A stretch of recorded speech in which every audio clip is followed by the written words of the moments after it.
وسلام علی عباده الذین اصطفى اما بعد۔ اللہ رب العزت نے شریعت کی صورت میں، اسلام کی صورت میں ہمیں بہت بڑی نعمت عطا کی۔ یہ نعمت ایسی، اگر ہم شریعت پہ عمل کریں، اللہ کے حکموں کو نبی علیہ السلام کے طریقوں کے مطابق ہم زندگی میں لے کے آ جائیں، ہماری زندگیاں جنت بن جائیں گی، انفرادی طور پہ بھی اور اجتماعی طور پہ بھی۔ جو شخص دین اسلام کے اصول اپنی ذاتی زندگی میں لے کے آئے گا، اس میں بھی برکات ہوں گی۔ گھر کی سطح پہ لے کے آئے گا، اس میں بھی برکات ہوں گی۔ اور اگر معاشرے کی سطح پہ، ملک کی سطح پہ اسلام کا نظام، شریعت کا نظام، شریعت کا عادلانہ نظام نافذ کیا جائے گا تو اس کی بھی برکات ہوں گی۔ اب ایک واقعہ اس عاجز نے آپ کے سامنے رکھنا ہے کہ جو ہمارا اسلام کا نظام ہے، شریعت کا نظام ہے، اس میں ایک بہت اہم پہلو انصاف کا پہلو ہے، عدل کا پہلو ہے۔ مقدمہ جس کے بھی خلاف ہو، کیس کے پارٹیسپینٹ کسی بھی عہدے کے ہوں، ہمیشہ دین اسلام انصاف کی بات کرتا ہے، عدل کی بات کرتا ہے۔ وقت خلیفہ چہارم، چوتھے خلیفہ حضرت علی المرتضیٰ رضی اللہ تعالی عنہ کا، سوچیں، امیر المومنین ہیں دنیا کے اندر، اس وقت کے طاقتور ترین انسان ہیں۔ ایک دفعہ سفر میں جا رہے تھے، ان کے ساتھ ان کے دو شہزادے حضرت حسن اور حضرت حسین رضی اللہ تعالیٰ عنہ بھی ساتھ تھے، اور ایک خادم یا غلام خدمت کے لیے بھی ساتھ تھا۔ اور یہ حضرات حضرت علی رضی اللہ تعالیٰ عنہ کی حفاظت پہ بھی مامور تھے۔ حالات ایسے تھے کہ یہ لوگ خدمت کے لیے بھی تھے اور حفاظت کے لیے بھی تھے۔ خیر، سفر چلتا رہا، ایک جگہ پڑاؤ، ایک جگہ پہ رکا، چھاؤں کے اندر سواری کو باندھ دیا گیا یا اس کو چرنے کے لیے چھوڑ دیا گیا۔ حضرت علی رضی اللہ تعالیٰ عنہ آرام کی نیت سے لیٹے، آنکھ لگ گئی۔ ابھی جو حضرات حسنین کریمین ہیں اور وہ جو غلام ہے وہ جاگ رہے ہیں حفاظت کی نیت سے۔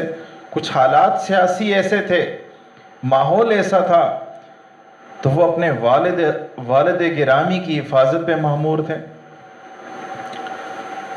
ایک یہودی، اس کا بھی کہیں وہاں سے گزر ہوا، اس نے موقع دیکھا، ابھی جو خلیفہ وقت تھے، شیر خدا تھے، ان کی ایک انتہائی قیمتی زرہ تھی۔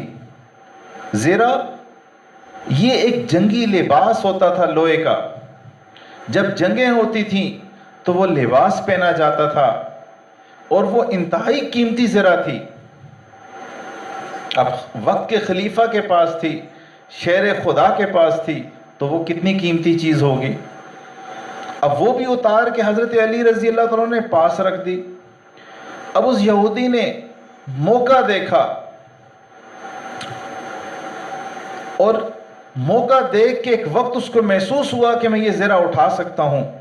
اس نے موقع دیکھا، قریب آیا، چپکے سے اس نے زرہ اٹھا لی، اٹھا کے بھاگا، تو جو دو شہزادے تھے، غلام تھے، انہوں نے دیکھ لیا۔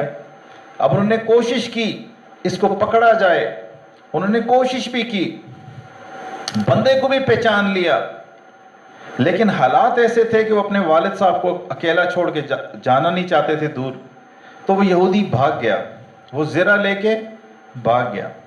اب زرہ کس کی ہے؟ وقت کے امیر المومنین کی، وقت کے بادشاہ کی۔ اس دردی میں اس وقت میں سب سے بااثر، سب سے طاقتور شخص کی. اب اگر ہم اس کو ایک صورت دیکھیں، جب ان کو پتہ لگا، ایک صورت تو یہ تھی وہ ایک فوجیوں کا دستہ بھیجتے اس کے گھر، اس بندے کو بھی پکڑ کے لے آتے اور زرہ بھی لے لیتے. لیکن اب اسلام کا عادلانہ نظام دیکھیں، اگر وہ ایسا کرتے تو چیز تو ان کی تھی، لیکن اب واپس لینے کا بھی طریقہ اسلام نے بتایا. تو بجائے اس کے کہ انہوں نے کوئی دستہ بھیجا ہو، کچھ سپاہی بھیجے ہوں، انہوں نے جا کے اس وقت کی جو کورٹ تھی، اسلامک کورٹ تھی، وہاں پہ جا کے مقدمہ درج کر لیا. اب غور کیجئے گا، مقدمہ کون درج کر رہا ہے؟ وقت کا حکمران کر رہا ہے، امیر المومنین کر رہا ہے. کس کے خلاف کر رہا ہے؟ دشمن قوم کے ایک فرد کے خلاف کر رہا ہے، یہود کے ایک فرد کے خلاف کر رہا ہے. اور اس میں زیادتی بھی یہود کی طرف سے ہوئی ہے. اور اس سے مزے کی بات، جو جج تھے، جو قاضی تھے، وہ حضرت علی رضی اللہ عنہ کے خاص شاگرد تھے. حضرت علی رضی اللہ عنہ کی فراست، فہم کمال کا تھا. اللہ نے بڑا کمال کا ان کو فہم عطا کیا تھا، حکمت، دانائی، فیصلہ کرنے کی صلاحیت اللہ رب العزت نے بہت بہترین عطا کی تھی. اور انہوں نے اپنے اس شاگرد پہ محنت کی ہوئی تھی. قاضی شریح یہ نام تھا. آج ہمارے لیے تو یہ نام نیا ہے، لیکن آج بھی یورپ کی اور امریکن یونیورسٹی کی لا ڈپارٹمنٹ میں ان کے لیے چیئر ابھی بھی مختص ہوتی ہے.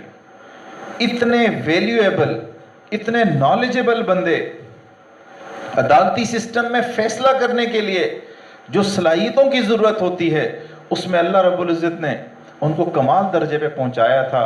وجہ یہ تھی کہ وہ حضرت علی رضی اللہ عنہ کے شاگرد تھے. اب میں دوبارہ بات دہراتا ہوں، مقدمہ درج کیا وقت کے حاکم نے، امیر المومنین نے، خلیفہ وقت نے، ایک یہودی بندے کے خلاف. اور جو جج ہیں، قاضی ہے، جسٹس ہے، وہ امیر المومنین کا شاگرد ہے. خیر، یہودی کو بلایا گیا،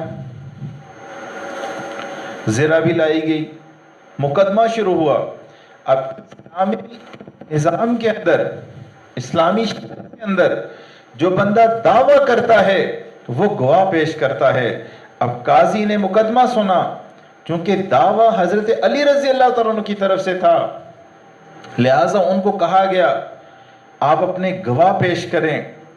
انہوں نے اشارہ کیا، حضرت حسن رضی اللہ تعالیٰ عنہ سامنے آئے، کھڑے ہوئے، اپنا تعارف پیش کیا، میں حسن بن علی ہوں، میں نے اپنی آنکھ میں گواہی دیتا ہوں، میں نے اپنی آنکھوں سے دیکھا یہ واقعہ ہوا.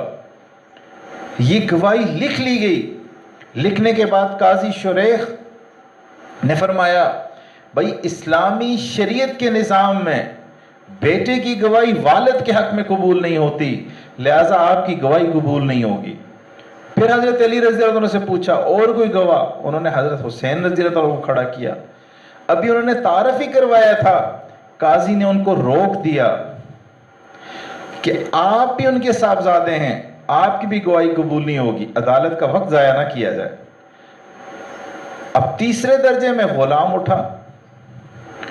غلام نے اپنا تعارف کروایا، میں ان کا غلام ہوں، یہ واقعہ پیش آیا، یہ واقعہ ریکارڈ کیا گیا، گواہی نوٹ کی گئی.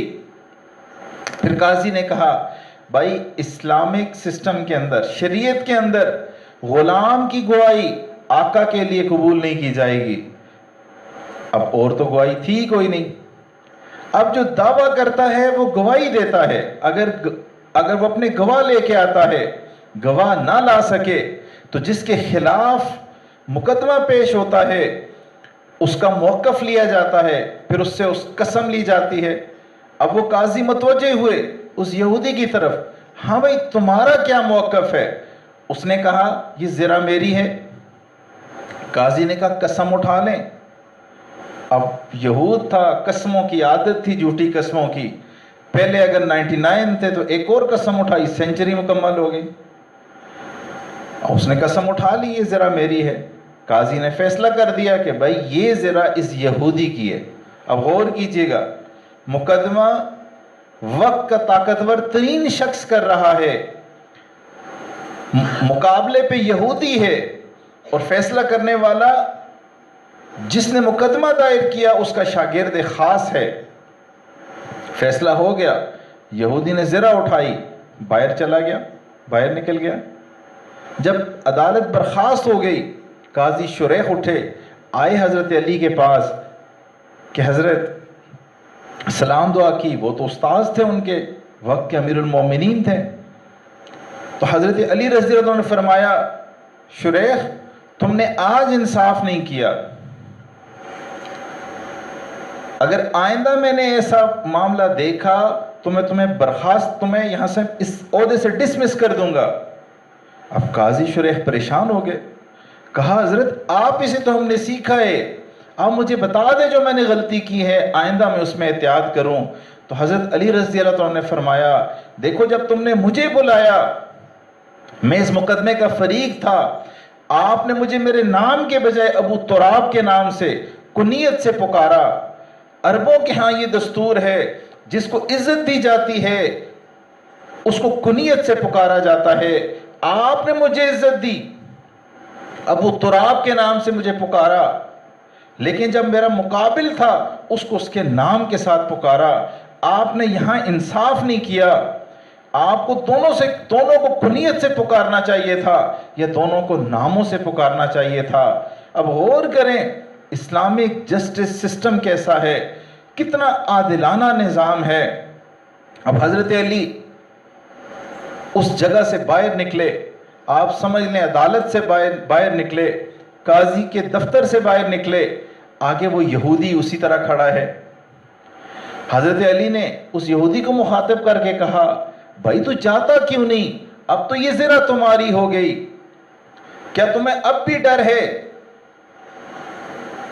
کیا میری حکومت کے اندر، اسلام کے عادلانہ نظام کے اندر تمہیں اب بھی شک ہے؟ جاؤ اس زرہ کو پہنو، کون ہے تمہیں روکنے والا؟ اب وہ یہودی کہنے لگا حضرت یہ زرہ بھی آپ کی، میں بھی آپ کا. اصل میں معاملہ یہ ہے میں چور نہیں ہوں، میں یہود کا بڑا عالم ہوں.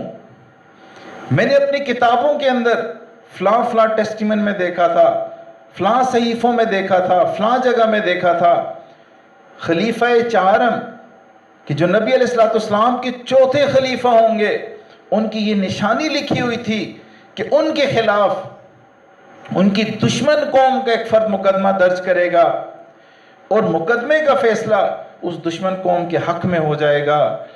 تو میں بھی یہ چیک کرنا چاہ رہا تھا کہ آپ واقعی خلیفہ چہارم ہیں یا نہیں ہیں، آپ محمد صلی اللہ علیہ وسلم کے چوتھے خلیفہ ہیں یا نہیں ہیں.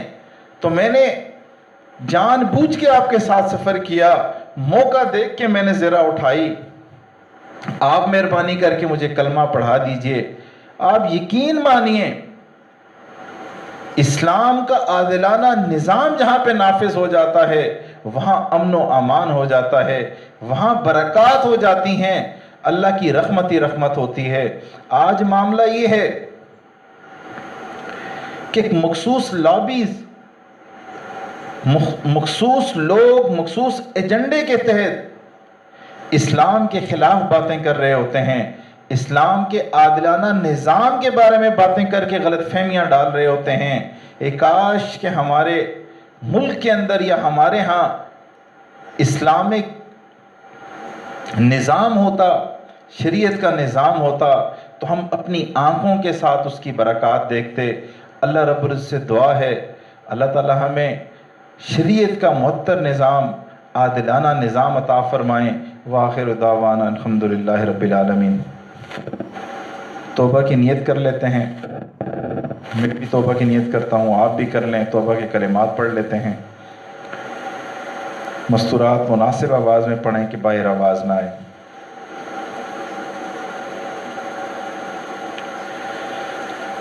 بسم اللہ الرحمن الرحیم. لا الہ الا اللہ محمد الرسول اللہ.